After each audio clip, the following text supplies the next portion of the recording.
Hey everyone, welcome back to the channel. So today we have another teardown video, and we're going to be tearing down this little itty bitty Honda ignition switch.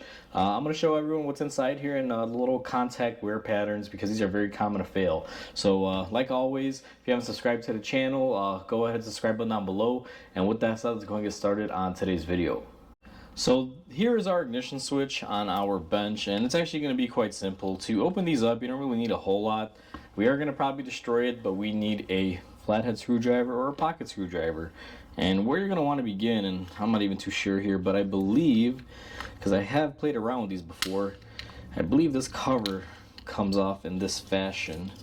You just kind of sort of pry at it here, if I'm not mistaken. So something like this. Let me see if we can unclasp it, and we got our little back cover off. Now on this side you can see all of the contacts. The piece we removed is just a little cover, so the rest of this is going to be on this side. We can see our little tabs here for our little plastic holder. What we're going to do is go ahead and just gingerly push these in, and then we should be able to get our switch out. Now I'm going to try to show everyone in the picture.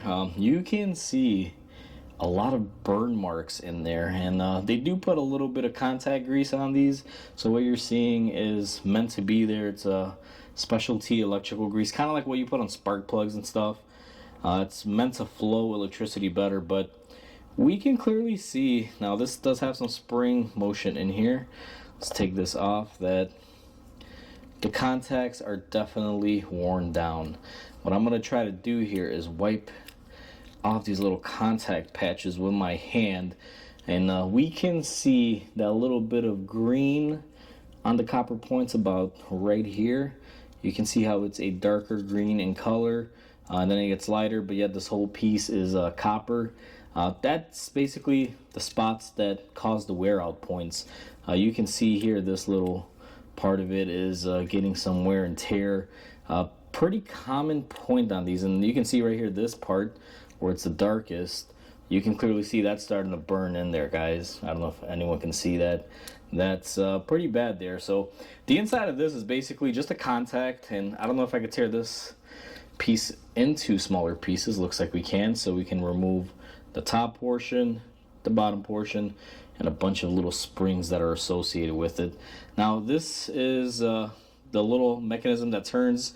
It has the little lock on there. You can see the little locker, which gives you the detent motion on your ignition. These are little detent balls. You can probably see that they push in and out here. Let me see if I can get this right. I don't want to try to dislodge them, because otherwise they're going to shoot across the shop. But that's the contact portion of it. And then inside of here we just have, I'm going to try to hold this so we don't get popped in the face, our little detent spring. This is mainly for the starter functionality. When you crank it, you notice your key pops back. Well, that's this little spring causing this mechanism, when it reaches a certain point, kind of something like this, causes it to detent back. And then this is just our housing area. Now on this back cover here, we also have some burning, which is very common. These are just contact points. Pretty simple to explain. And on this one, I don't believe I can get this cover off, because this is all molded together. But to give everyone a rundown, this is where our electrical connector would go. We got the little copper inserts. Those copper inserts have traces that go all the way up here and have their certain little contact points. It's pretty self-explanatory and actually really easy. And actually, if we turn it around, you can kind of see where they all kind of make their little contact points right there. Since this is all molded together, I'm not going to spend any time trying to tear this apart. It's useless. You're just going to see a bunch of traces. But that's pretty much what's inside our ignition switch. Hopefully you guys enjoyed it.